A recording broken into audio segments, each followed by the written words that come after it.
They say confidence earns respect, but on Flight 237 that morning, respect had a skin tone. Brianna stood in the aisle, still composed, her blue sweatshirt standing out like truth in a room full of lies. She wasn't trembling. She wasn't loud. She was simply present. Ticket in hand. C2A. Yet somehow, she was the one being questioned. "Ma'am, this cabin is reserved for premium passengers." The flight attendant's smile didn't reach her eyes. "You might want to double-check that ticket. Coach is that way." Her voice was dipped in honey, but sharp enough to cut. The white woman in her seat didn't flinch. She gave a lazy flick of her wrist, the kind reserved for shooing away help. "Sweetheart, you don't actually think you belong up here, do you?" Every conversation in the cabin dissolved into silence, that charged, suffocating quiet where prejudice pretends to be policy. And in that frozen moment, Brianna Thomas realized this wasn't about a boarding pass. It was about permission, about who the world allows to belong. Before we continue, tell us where you're watching from, and if this story touches you, make sure you subscribe, because tomorrow I have saved something extra special for you. Have you ever been judged before you even opened your mouth? What do you do when the people in charge, the ones in uniform, have already decided you're the one who doesn't belong? Just 10 minutes earlier, Brianna had been just another face in the chaos of Gate C14 at Atlanta's Hartsfield-Jackson Airport. The air was thick with the smell of fast food and anxious sweat. People were yelling into phones, kids were crying, and the digital board flashed an ominous yellow on time that everyone knew was a lie. Brianna moved through it all like a ghost, her blue sweatshirt a perfect camouflage.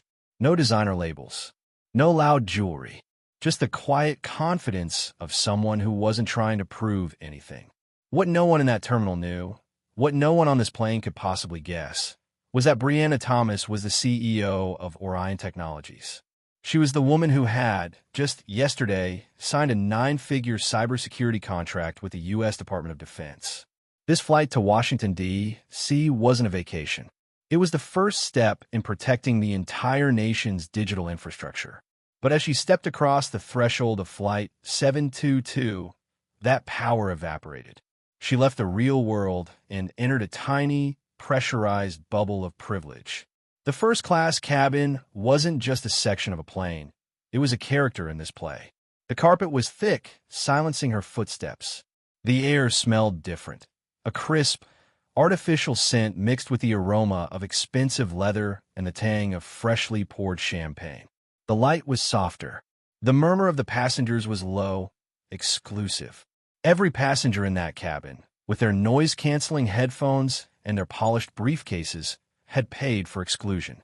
And Brianna, in her simple blue sweatshirt, had just breached the wall. She smiled politely at the first flight attendant, who barely nodded and headed for her seat. 2A, the window seat, the one she always booked. And that's when her calm froze. The white woman was already there. Mid-40s, expensive blouse, a glass of champagne already sweating in her hand before the plane door had even closed. She was the one who had huffed and puffed behind Brianna in the boarding line before simply cutting in front of her, as if Brianna were invisible. Now, she was in Brianna's seat. When Brianna stopped, the woman didn't look up. Brianna waited. The silence stretched. Finally, the woman glanced up, annoyed. Her eyes did a quick, insulting scan. Up and down. Sweatshirt. Black skin. And the assumption was made. "Oh, you must be in the back, dear." The words weren't loud, but they cut through the quiet cabin like a knife. Brianna's voice, when she spoke, was perfectly steady. "No, this is my seat." 2A. An attendant, the one with the fake smile, bustled over, instantly sensing a problem. And just like the woman in the seat, she didn't see a passenger. She saw a situation. "Is there an issue here?" she asked, but her eyes were only on Brianna. This was the moment. This was the part where the system was supposed to work. Brianna didn't raise her voice. She didn't get angry. She simply held out her boarding pass, clearly visible on her phone screen. It was all there in crisp, digital letters. Thomas, Brianna. C2A. First class. The flight attendant didn't take the phone.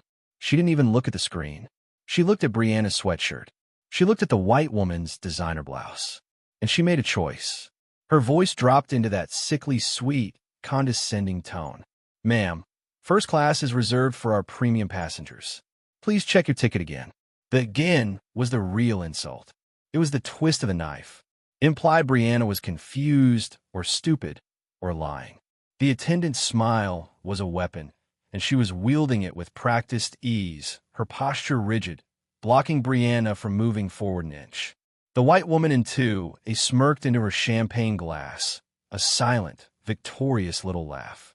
Across the aisle, a man in a tailored suit snorted, shaking his head as he looked at Brianna, his expression clearly saying, "Of course." The murmurs started again, this time with a new, ugly edge. Phones began to tilt, not to help, but to record. Brianna felt the heat rise in her chest, the familiar, burning humiliation of being publicly branded an imposter. It was a feeling she knew well, but one she thought she had outclimbed. Apparently not. She was the CEO of a multi-million-dollar company. She was a guest of the U.S. government. And in this cabin, in front of these people, she was being treated like someone who had wandered in from the street, a child trying to sit at the adults' table.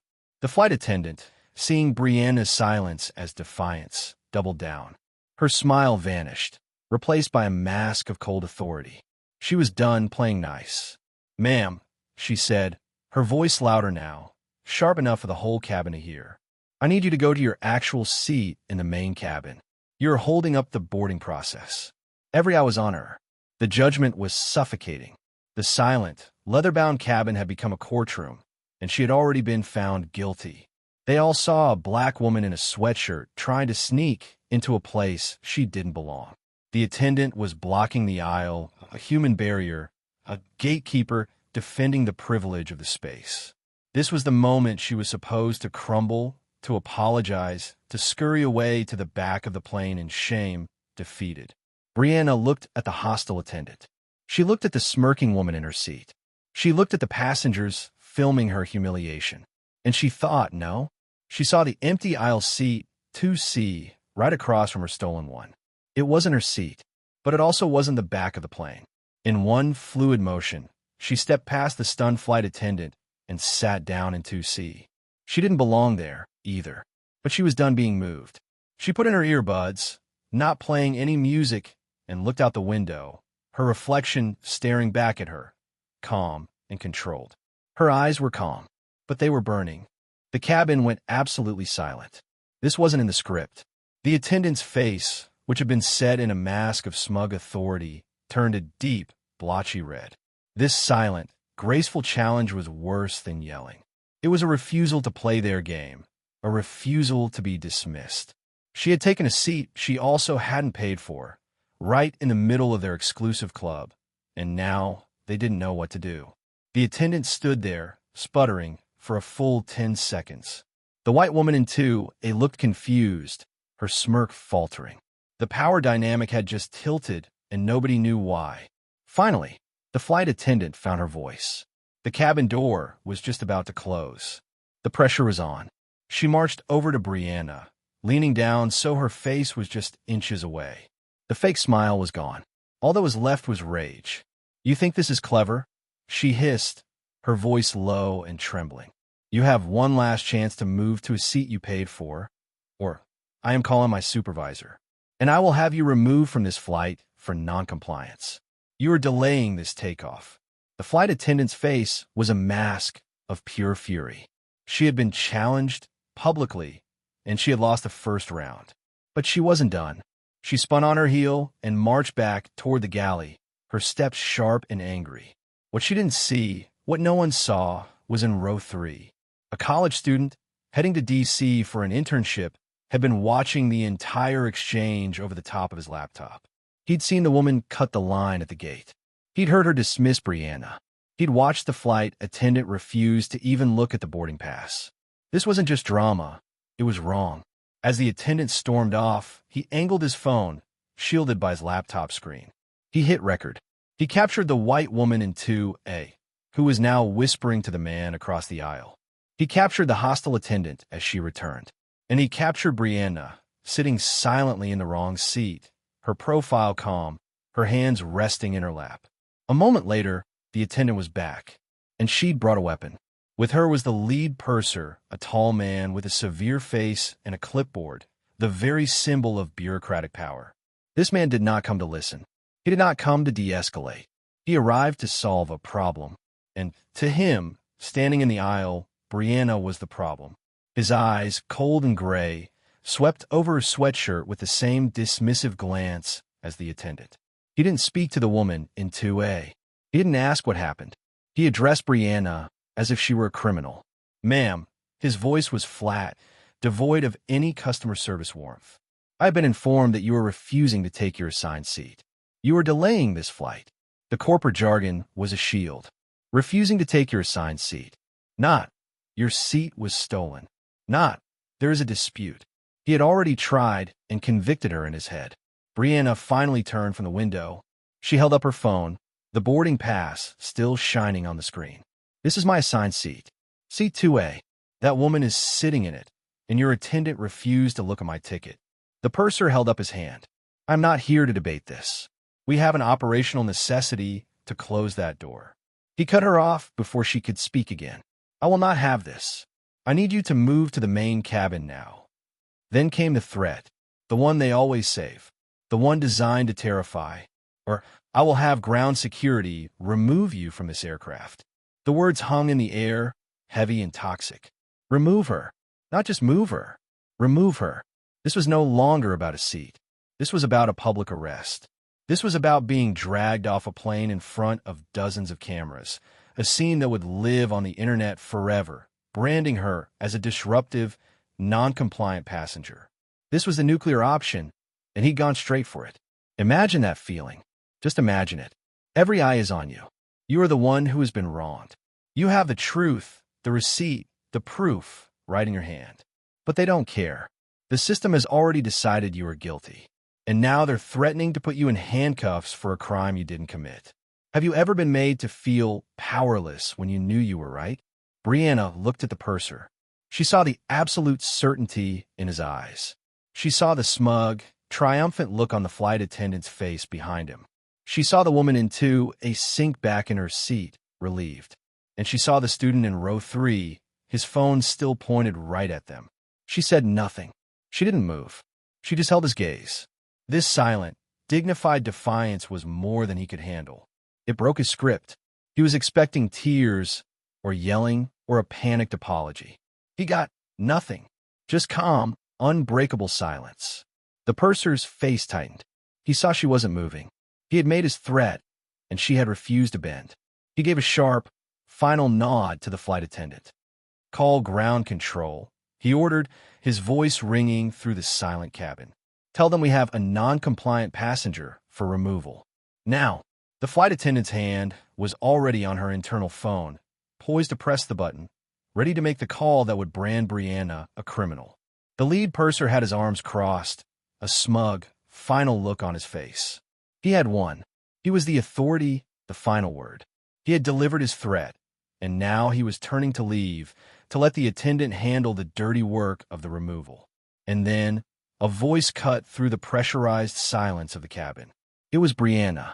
Her voice wasn't loud. It wasn't shaking with fear or rage. It was perfectly level, cold, and sharp as a surgeon's scalpel, with an authority that dwarfed his. Stop. The single word hit the purser's back like a physical blow. He froze, his turn incomplete. The flight attendant's finger hovered over the keypad, paralyzed. Brianna continued, her words clear and precise, each one landing like a hammer blow in the dead quiet. Per Federal Aviation Regulation 14 CFR Part 121.580, in your own corporate contract of carriage, Section 8, a simple seating dispute does not, and I quote, constitute a non-compliant passenger. It is a customer service issue. She leaned forward, just an inch, her eyes burning into the purser's. You, she said, the words suddenly sharp, are the one escalating this to a security threat. Not me. You are the one violating procedure. I suggest you stop. Now, silence. The purser turned around, slowly. His smug mask was gone, shattered. It was replaced by a look of stunned, slack-jawed confusion. The flight attendant's face went from blotchy red to a sick, fish-belly white. They had no idea what Brianna just said, but they knew, with a terrifying certainty, that she did. This wasn't the woman they thought she was. This wasn't some lost, confused passenger trying to sneak a free upgrade. The passenger in the simple blue sweatshirt, the one they had dismissed as being in the wrong place, had just quoted federal aviation law and their own employee handbook back to them. This wasn't just knowledge, it was armor. Brianna had spent years on planes like this, years being looked through and looked past. She'd spent countless layovers not watching movies, but reading the fine print. She knew the rules. She knew the language. She knew the corporate speak they used to hide their prejudice, and she knew how to turn that language into a weapon. The confidence was rattling. It was terrifying. The purser's authority was built on a flimsy script, on the assumption that passengers were ignorant and easily intimidated. He had his lines: operational necessity, non-compliant, and she had just responded with law. The other passengers, who had been expecting the drama of an arrest, were now leaning forward, their expressions changed from judgment to intense, fascinated curiosity. The man in the suit who had snorted wasn't snorting now. He was staring, his mouth slightly open. The woman in 2A, the one with the champagne, suddenly looked very, very nervous. She wasn't just a spectator anymore. She was an accomplice. She quietly, carefully, set her champagne glass down on the tray table, as if the sound might draw attention. The power in the cabin had just tilted on its axis. But what they didn't know, what even Brianna couldn't know, was that the real power shift was happening outside the plane at the speed of light. In row 3, the student, still filming, had been typing. His fingers were flying. He knew this was more than just a video. This was evidence. As Brianna spoke, he added a caption: "Update." She just quoted FAA law at them. The crew is clueless. They are still threatening to arrest her. He hit post. He tagged the airline. He tagged 3 major news outlets. The video, raw and shaking, hit the internet like a match on dry gasoline. It didn't just get views, it exploded. The algorithm, sensing the raw injustice, the clear-cut case of prejudice, the perfect David and Goliath setup, grabbed it and fed it to millions. 1,000 views. 5,000. By the time the lead purser had managed to close his mouth, the video had been shared 10,000 times. The comments were a flood, a torrent of pure, unadulterated rage. Fire them. Fire them now. This is disgusting. What airline is this? I'm canceling my card. I've seen this happen too many times. That woman in 2A should be ashamed. She's handling this with so much class. They're threatening to arrest her for their mistake. I'm on this flight. It's flight 722 to D.C. This crew is a disgrace. That's the same purser who was rude to my elderly mother in Dallas. He's a known problem. The digital wildfire was burning, and the airline's corporate office in Chicago was about to feel the heat. In a high-rise office overlooking Lake Michigan, a vice president of operations was staring at a wall of monitors. Suddenly, his dashboard, the one monitoring social media sentiment, lit up bright, screaming red. An alert flashed. Code red. Containment failure. FLT 722. He clicked. The student's video filled his screen. He watched the purser, his employee, threaten a calm, seated passenger. He heard the gasps. He saw the airline's logo on the bulkhead. And he saw the view count ticking up like a slot machine. 50,000, 60, 70. His phone rang. It was the social media team. "Sir, this is out of control. It's escalating." His other line rang. He looked at the caller ID and his blood ran cold. It wasn't the media. It was the direct line from their top corporate liaison. He answered it. "This is..." "Don't talk," a cold voice on the other end said. "Listen, we just got a call from the Pentagon, from the Office of the Undersecretary of Defense. Their words, not mine. Why is our principal guest on Project Sentinel being threatened with arrest on Flight 722? The VP went numb. Project Sentinel, the new 9-figure defense contract, the one that was saving the airline's entire cybersecurity budget.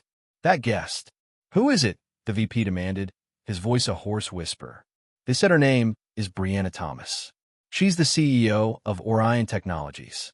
She's in a blue sweatshirt, and she's on that plane right now, being filmed. Fix this. Fix it, or we are all finished. The line clicked dead. The VP didn't hesitate. He slammed his hand on his internal comms, bypassing the terminal manager, bypassing everyone, going straight to the gate agent's radio at C-14. Who is the lead on 722? Answer me. Now. The gate agent, a young man just trying to get through his shift, nearly dropped his radio. The voice was screaming, echoing with a panic he had never heard. This is gate C-14, sir.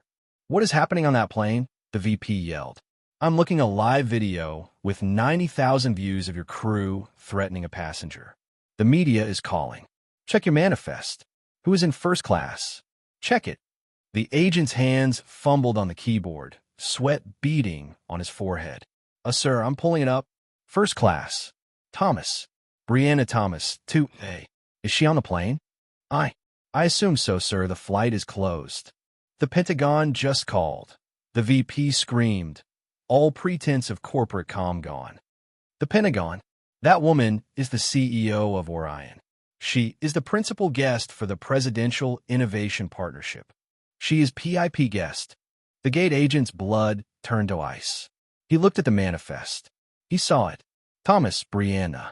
Seat 2A.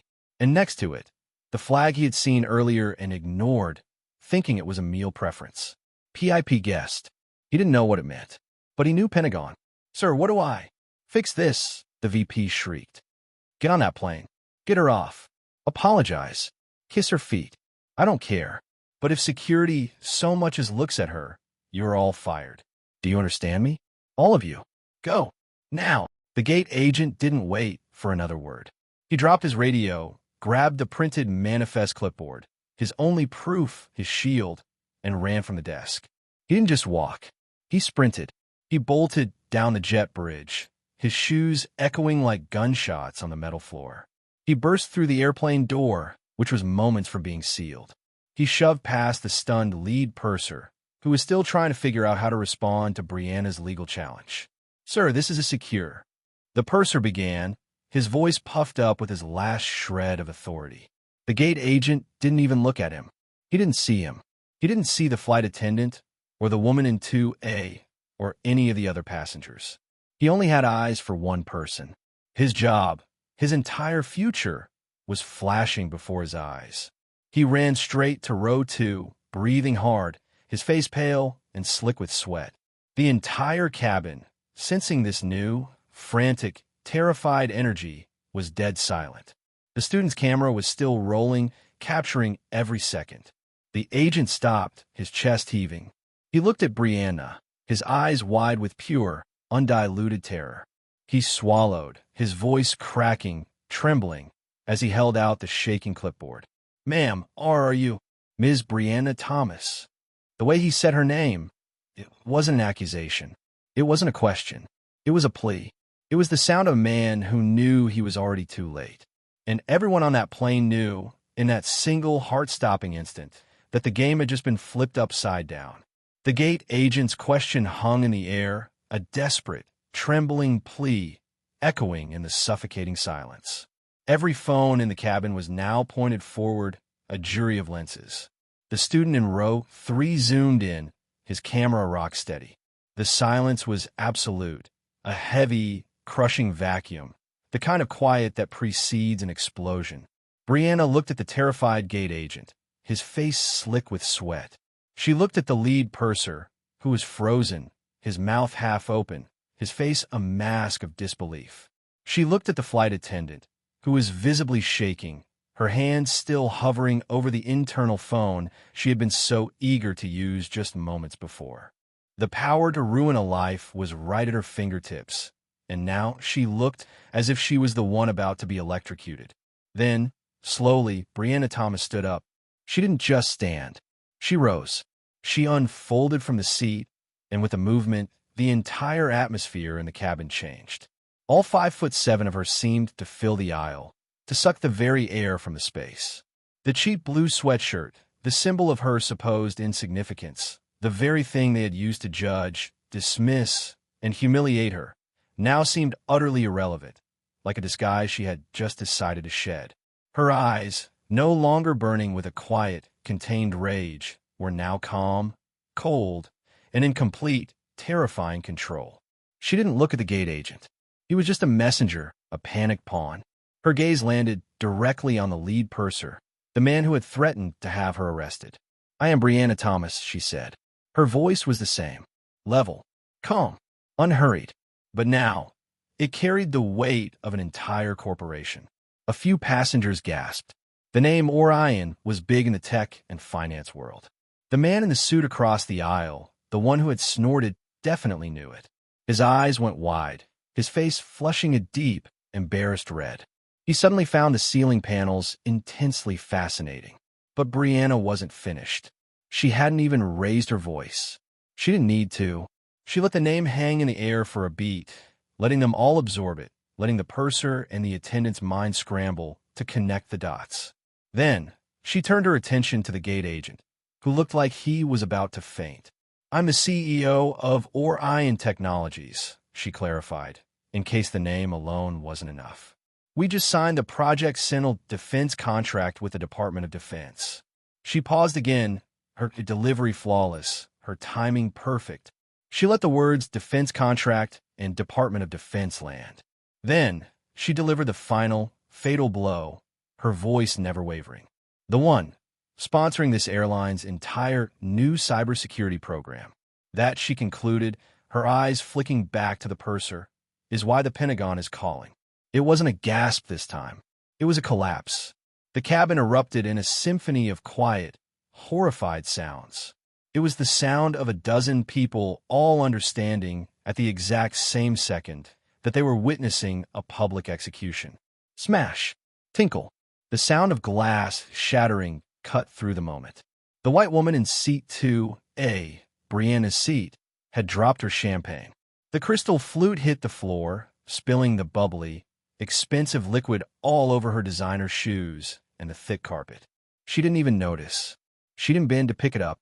Her hand was frozen midair, her mouth open, her face a picture of pure, unadulterated horror. The woman she had dismissed. The woman she had told, with such casual cruelty, to go to the back, wasn't just another passenger. She was the VIP. She was the reason for the champagne, the wide seats, the entire privileged experience. The woman in 2A wasn't just a bystander. She was the one who had lit the match. The flight attendant, the one with the fake smile and the sharp insults, the one who had refused to even look at the boarding pass, made a small, choking sound, like she was being strangled. All the blood, all the blotchy red anger, drained from her face, leaving it a waxy, sickly, translucent white. She looked, in that moment, like she had seen a ghost. Her own. And the lead purser, he looked worse. He looked like he was the ghost. His entire identity, his bureaucratic mask, his smug, unshakable authority, it didn't just crack, it evaporated.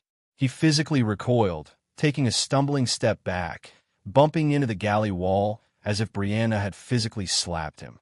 He understood, in that horrifying, gut-twisting instant, that he hadn't just threatened a passenger. He hadn't just delayed a flight.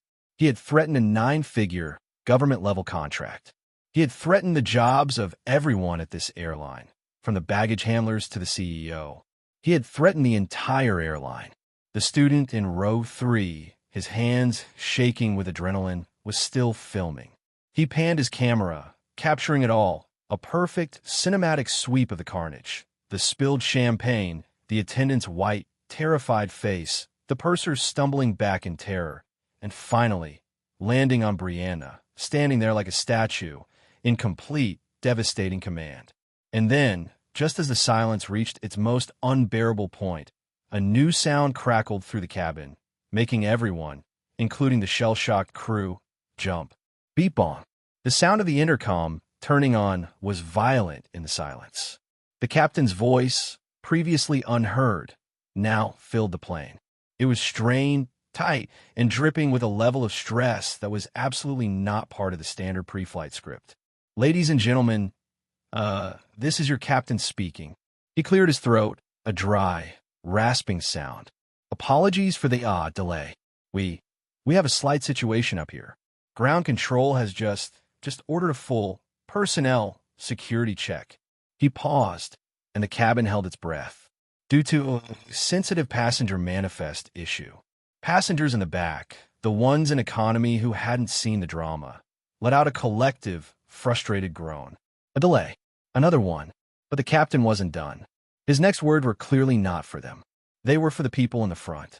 For the security and, discretion of all on board.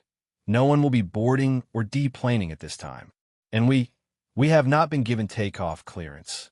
We will update you when we have more information. Cabin crew stand by. The intercom clicked off, leaving a silence that was even heavier than before.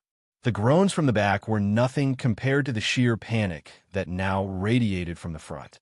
The flight attendant's eyes, wide and darting, snapped to the purser. A personnel security check? This wasn't a random check. This wasn't about the landing gear or the weather. This was a sensitive passenger manifest issue. This was her. This was Brianna Thomas. This was her contract. This was her influence. Project Sentinel wasn't just a name. It was a high-level national security initiative. And the airline, by threatening to arrest the project's principal, had just set off every single alarm, all the way up to the Department of Defense. The personnel check wasn't for the plane. It was for the crew. The airline, in a state of pure, unadulterated corporate panic, was now scrambling. They weren't just afraid of a lawsuit. They weren't just afraid of a viral video that was, at this very second, likely passing 1 million views. They were terrified of who they had just humiliated. They were terrified of the United States government. Brianna Thomas watched them. She watched the purser's hands shake. She watched the flight attendant mouth the words, "What do we do?" And then, in the most devastating power move of all, she sat back down in seat 2C. She didn't smile. She didn't say, "I told you so." She didn't ask for her real seat. She simply picked up her phone, unlocked it, and began to check her email, as if they, and the chaos they had caused, were no longer worth her time. She was done. Karma, however, was just getting started. The purser and the flight attendant were now trapped in the aisle, stuck between the cockpit door and the passenger who had just ended their careers. They were whispering, frantically, a silent, panicked argument of wide eyes and desperate gestures. "What do we do?" the attendant mouthed again, her eyes brimming with tears. "Did you call? Did you actually call?" The purser just shook his head, his entire body trembling, his face ashen. He looked at Brianna, who was calmly typing, and then looked away, as if the sight of her was physically painful. Whoosh! Click! The sound of the cabin door reopening sliced through the tension. It was loud, final, and full of purpose. It wasn't the gate agent this time. It wasn't a VP in a suit coming to apologize. It was 2 uniformed airport security officers. They were not the friendly TSA. They were the ones who handle real threats. Their faces were grim, impassive, their hands resting near their belts. They moved with a weight, a heavy, solid purpose that was utterly different from the flimsy, performative authority of the airline crew. The purser and the flight attendant straightened up, a pathetic conditioned reflex. They probably thought, in their last, desperate shred of hope, that the officers were here for Brianna, the non-compliant passenger they had called for. The purser even opened his mouth, a final, disastrous attempt to regain control, to point the finger and save himself. "Officers," he began, his voice cracking, "this woman." The first officer didn't even look at him. His eyes were fixed forward. He didn't look at Brianna. He didn't look at the woman in 2A. He didn't look at anyone. They stepped into the first-class cabin, their boots heavy on the thick carpet, the sound of their gear a soft, ominous jingle. They walked straight past the woman in 2A, who cringed, pressing herself into the window. They walked straight past Brianna in 2C, who didn't even look up from her phone. They didn't stop. They didn't slow down. They just kept walking until they were standing directly in front of the flight attendant and the lead purser, blocking the aisle completely. And there, in the aisle, in front of every passenger, every recording phone, they stopped. The 2 security officers stood in the aisle, human walls of impassive judgment. They said nothing. They just looked. The lead purser, His face slick with a new, terrified sweat, tried to speak again. "Officers, there's been a misunderstanding." The first officer finally spoke, his voice a low, flat rumble that carried no emotion at all. "Sir, I'm going to need you and your colleague to come with us. Please pick up your bags." He wasn't asking. It was an order. The flight attendant let out a small, quiet sob. The purser looked like he was going to be sick.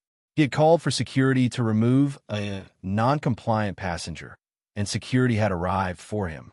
The student in row 3 filmed as they, in a walk of pure, unadulterated shame, collected their items from the galley, their hands shaking too badly to even zip the bags. The entire cabin watched, silent as a tomb. But they weren't the ones for Brianna.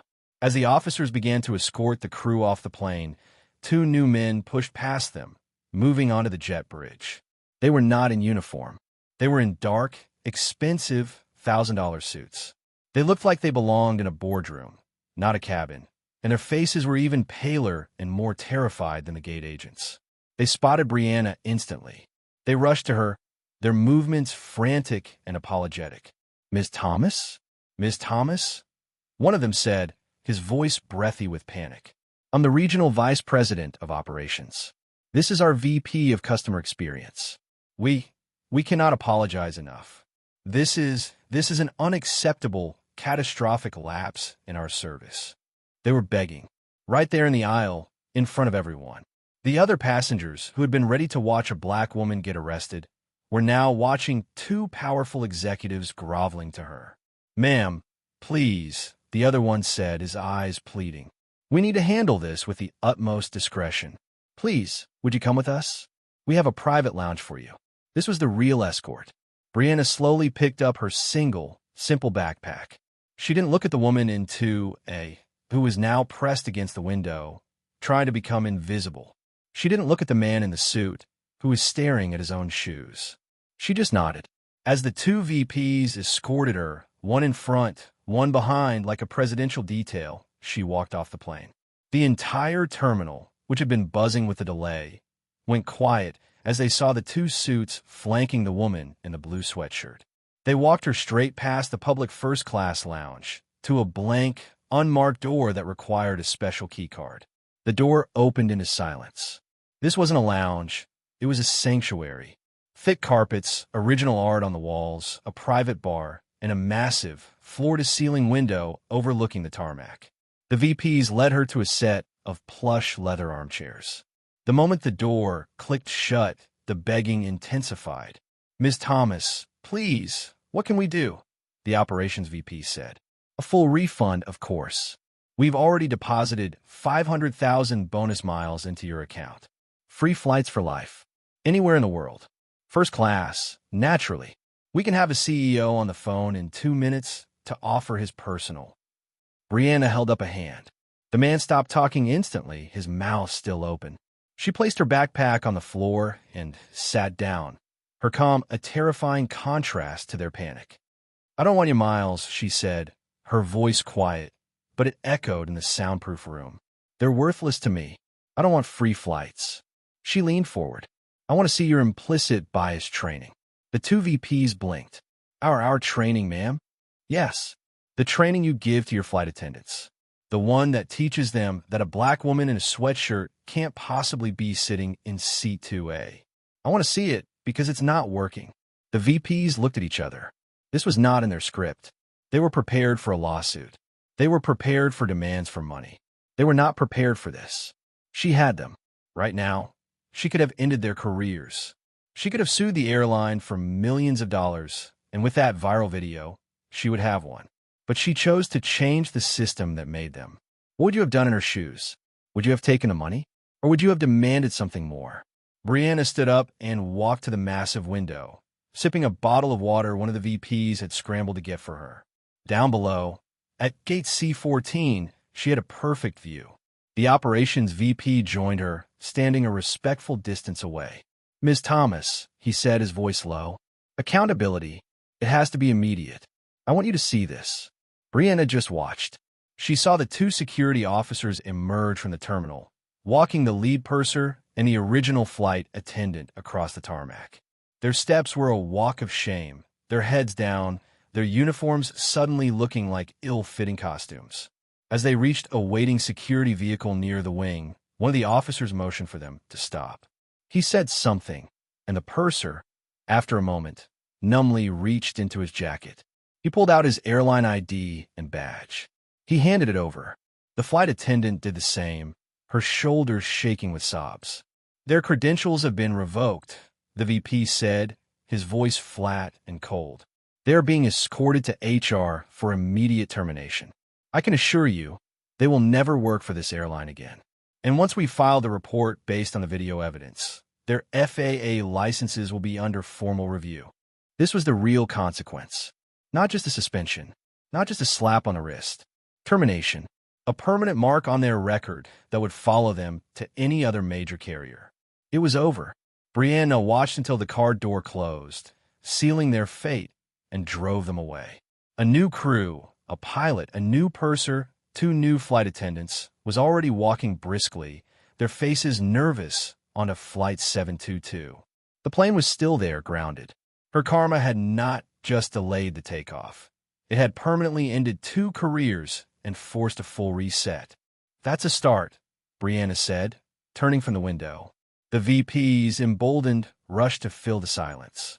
"It's just the start," the customer experience VP said. "We are promising a full internal investigation, a top-down review of all our policies." The operations VP saw his opening. This wasn't just about apologies anymore. This was a crisis, and the solution was standing right in front of him. "Ms. Thomas," he said, his voice now respectful, "you are absolutely correct. Our training has failed, and given your expertise, given what Orion Technologies does, perhaps your company would be willing to consult with us, help us design a new corporate-wide training program, one that actually works." In the days that followed, the story didn't just go viral. It became a wildfire. It became the story. The student's video, raw and undeniable, wasn't just a video anymore. It was evidence. It rocketed past 10 million, then 30, then 50 million views, and it was still climbing. It was on every cable news channel, every morning show, every talk radio station. It was analyzed frame by frame. They weren't just talking about a rude flight attendant. They were having a national, screaming match about race and class and privilege and the quiet, ugly assumptions that happen every single day. Brianna's name was everywhere. Commentators praised her. Pundits debated her. In the darker corners of the internet, she was called every ugly name imaginable, accused of pulling the race card to get a free flight, of being an arrogant CEO who got those employees fired. But because she had stayed silent, because she had refused to give them the angry, loud outburst they so clearly expected, the mainstream media didn't know what to do with her. They couldn't paint her as a disruptive passenger. They couldn't call her unruly. They were forced, for once, to call her what she was. News channels coined a phrase that stuck. The CEO who grounded a plane with her silence.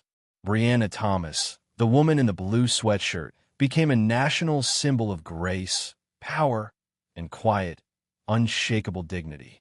It was a strange, isolating feeling, to be turned into a symbol, a two-dimensional hero, when all she had done was refuse to be erased. Then, exactly 1 week later, an email hit Brianna's professional inbox at Orion Technologies. It wasn't from the airline. It wasn't from the Pentagon. The subject line just said, "Flight 722, C2A, please." Brianna's finger hovered over the delete button. Her entire team, her legal counsel, her PR advisors, all of them had advised her to ignore all personal contacts, to let the airline's official, sterile apology be the final word. But she opened it. It was from the white passenger. The email was not an apology. It was a desperate confession. It was a mess of shame and raw, unfiltered panic. The woman had been identified online from the video. Her name, her face, her children's school. It was all over social media. Her firm, she wrote, a major law firm in D.C., had placed her on indefinite leave pending an internal investigation. She was a pariah. "I have no excuse," she wrote. "I don't even recognize the person I was. I didn't even think. I saw you, and I made an assumption. I saw what I wanted to see, and I acted on an impulse that was so ugly I can barely stand to look at it. I am deeply, deeply ashamed of my actions. I know I don't deserve it, but I'm begging you for a chance to apologize. Brianna's team told her to let the woman crash and burn. She deserves it, her own COO said. Let the internet finish what she started. This is justice. Instead, Brianna, surprising her entire team, replied with a single line. I can offer you a 10-minute video call. Tomorrow at 9 a.m. The next morning, the woman's face appeared on Brianna's screen. She looked terrible. She looked a decade older. Her hair wasn't done. Her eyes were red and puffy from a week of nonstop crying. The smug, entitled, champagne-sipping passenger from the plane was gone. This was a broken, humiliated person. She started apologizing before Brianna could even speak, the words tumbling out in a torrent of sobs. I'm so sorry, Miss Thomas. I'm so sorry. You didn't deserve that. I am not that person. I don't know why I... Brianna just listened. She sat, her face calm, and let the woman empty herself of the guilt. It was its own kind of power, a silence that was even more profound than the one on the plane. Finally, when the sobs quieted to wet, gasping breaths, Brianna spoke. Her voice was gentle, but firm as steel. I accept your apology. The woman looked up, her eyes wide with a desperate, pathetic gratitude. Thank you, oh God, thank you. But this isn't just about you, Brianna continued, cutting her off, leaning into her camera. This is about the fact that what you did, what that crew did, happens every single day. It happens to people who don't have a CEO title to save them. It happens to people who get dragged off planes, who do get arrested, who lose their jobs, who have no one to call. You're sorry you got caught. You're sorry your life is falling apart. The real question isn't whether I forgive you. The real question is what we do next. The woman, a senior partner at her firm, a shark in the courtroom, saw the opening. This wasn't an attack. It was a challenge. It was a lifeline. What do you mean? I have a nonprofit, Brianna said, that mentors young black women, helps them get into the tech industry. We are always fighting for resources. We are always fighting for legal help to protect their ideas. The woman's eyes, for the first time, lit up with a spark of her old self, not of entitlement, but of purpose. My firm, she said, her voice shaky but gaining strength. I'm a senior partner. I can get our entire pro bono department. I can lead it. We'll handle all your legal work. Contracts, incorporation, patents for their startups. All of it. For free. Indefinitely. An enemy had just become an ally. A moment of ugly prejudice was about to be transformed into a powerful, permanent resource for the next generation of black women in tech. But as Brianna looked at the woman on the screen, an even bigger, more radical idea began to form. 6 months later, an auditorium in Atlanta, cold and corporate, the air smelling of industrial carpet and stale coffee. It's filled with 200 flight attendants, all in crisp, new uniforms, their faces bored, annoyed, or some combination of both. This is the 9 a.m. session, the third one this week. On a massive screen at the front, the two VPs from the airline, the ones who had begged Brianna in the private lounge, stood side by side. Their faces were humbled, their expensive suits doing nothing to hide their discomfort. This was their penance, recorded for all time. Welcome, the operations VP said, his voice flat, reading from a teleprompter, to the mandatory BT initiative training. Module 1, De-escalation and bias recognition. This exact scene was playing out in every single training hub across the country, from Seattle to Miami, from Dallas to Chicago. It was the new, non-negotiable, 8-hour module rolled out to all 80,000 airline employees, from the gate agents to the C-suite. Failure to pass the exam at the end meant immediate, unpaid leave. And this training wasn't designed by some sleepy corporate HR team. It was designed by Orion Technologies, in consultation with the pro bono department of a DC law firm. It was part of the multi-million-dollar consulting deal Brianna had accepted. She hadn't just gotten an apology. She'd taken over their entire culture. The VP's faces vanished, replaced by the shaky, raw footage from a student's phone. A collective groan went up from the audience. They'd all seen this. But they hadn't seen this version. This was the official, high-definition, annotated cut. They watched the white woman into a smirk. They heard her say, "Oh, sweetheart, you don't actually think you belong up here, do you?" They saw the attendant, one of their own, one they might have shared a jump seat with, refused to look at the boarding pass. Then, the video froze. It froze on the attendant's face, her smile sickly sweet, her eyes full of judgment. A red circle appeared around her face. An instructor's voice came over the speakers, cold and clinical. "Stop. This is decision point A. The moment an assumption overrules policy. The passenger's ticket is not the issue. The passenger's sweatshirt is. The passenger's skin is. This employee has just valued her personal bias over her legal and professional duty." The video continued. They watched the lead purser arrive, his chest puffed with authority. They heard his flat, cold voice.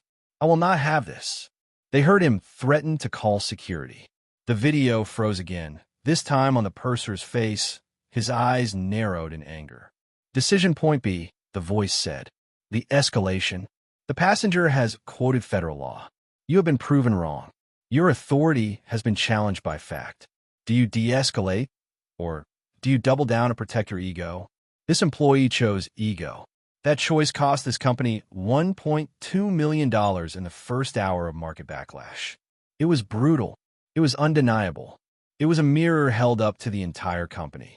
The BT initiative, the Brianna Thomas initiative, wasn't just a seminar. It was a deconstruction of their own failure, using their own employees as the public case study for what not to do. In the back of the auditorium, a few attendants, ones who had been with the company for decades, crossed their arms, whispering that this was a witch hunt. But they kept their voices low. The culture of silence that once protected them was now being used to retrain them. But the ripple effect didn't stop at the airline's border. The story became a national conversation. That video wasn't just a viral moment. It became a business school case study taught at Harvard and Wharton. The cost of a blind spot. How a $200 seat dispute jeopardized a $200 million contract. Other corporations, seeing the stock dip, seeing the public relations nightmare, seeing the Pentagon's involvement, panicked. They didn't just review their customer service policies. They ripped them up and started over. Competing airlines, terrified of their own Brianna Thomas moment, rushed to book their own bias training. Brianna hadn't just changed one airline. She had, with her silence, forced a multi-billion-dollar reckoning on what customer service and implicit bias actually mean. And the witnesses? The student who filmed it all became a minor celebrity in his own right. He was interviewed on the news, praised for his quick thinking. He received the first-ever Civic Courage Scholarship from Brianna's new foundation, a fund bankrolled entirely by the airline's consulting fee. It fully funded his last 2 years of college and his future law degree. His video is now used in journalism schools to teach the ethics and power of a citizen's camera. The woman from 2A, the one with the champagne, she was not fired.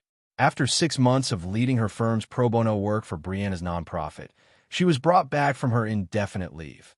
But she was not the same.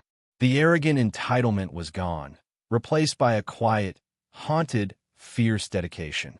She wasn't a senior partner anymore, not in the same way. She was given a new, permanent role, running the entire, massively expanded pro bono division. Her career wasn't over, but it was forever changed, bent in the direction of the very people she had once looked down on. It was a prison of her own making, or a path to redemption. The internet, of course, is still arguing about which. And then, today, the same chaos. The same static buzz inside gate C-14 at Atlanta's Hartsfield-Jackson Airport. The same smell of Cinnabon and jet fuel. And the same quiet figure, Brianna Thomas, moving through the crowd. She's in the same simple blue sweatshirt. It's become her armor. Her uniform. She walked to the first-class boarding lane. The gate agent, a new one, looked up. His eyes scanned the line, and when they landed on Brianna, they didn't skim past her. They saw her. A look of recognition, and something more, respect, or maybe just a little bit of fear. He smiled, a small professional nod. "Welcome, Ms. Thomas." She nodded back and walked down the jet bridge. She stepped onto the plane. The same smell of expensive, recycled leather. The same low murmur. She turned toward her row, her heart, just for a second, braced for a fight. A flight attendant was there, arranging a pillow. He was a young black man, his uniform immaculate, his tie perfectly knotted. He saw her, and his face broke into a genuine, bright smile. He didn't look at her sweatshirt. He looked her right in the eye. "Welcome aboard, Ms. Thomas," he said, his voice warm and full of respect. "Seat 2A is right this way. We've been expecting you." He gestured to the window seat. It was empty, spotless, waiting for her. Brianna sat down. She put her backpack at her feet. She looked out the window at the tarmac, the same view she'd had from the executive lounge 6 months ago. The flight attendant leaned in. "Can I get you some champagne before takeoff, Miss Thomas?" Brianna looked at him, then at the empty aisle seat 2C across from her. The place she had made her last stand. The place where she had sat, an imposter in a seat she hadn't paid for, in a cabin she owned. She smiled, a real, warm smile, not of victory but of peace. "No, thank you," she said. "Just some water for now." "You got it." He moved away. The cabin door whooshed and clicked shut. A moment later, the captain's voice came over the intercom, smooth, routine, and utterly normal. "Flight attendants, please prepare for departure. Flight 722 is now cleared for takeoff." The engines whined, and the plane pushed back from a gate. The system worked. Brianna Thomas, CEO, looked out the window as the ground fell away. The system worked, but it only worked because a CEO with the Pentagon on her side and a student with a camera had forced it to. It makes you wonder, doesn't it? How many other flights, that very same day, at that very same gate, took off without a camera? How many other people, without a CEO title to save them, were just moved to the back? If you believe every person's dignity matters, whether they're a CEO or not, then help us tell their stories. Like this video to stand for respect. Share it to start a conversation. And subscribe to join our movement, ensuring that no voice is ever silenced again.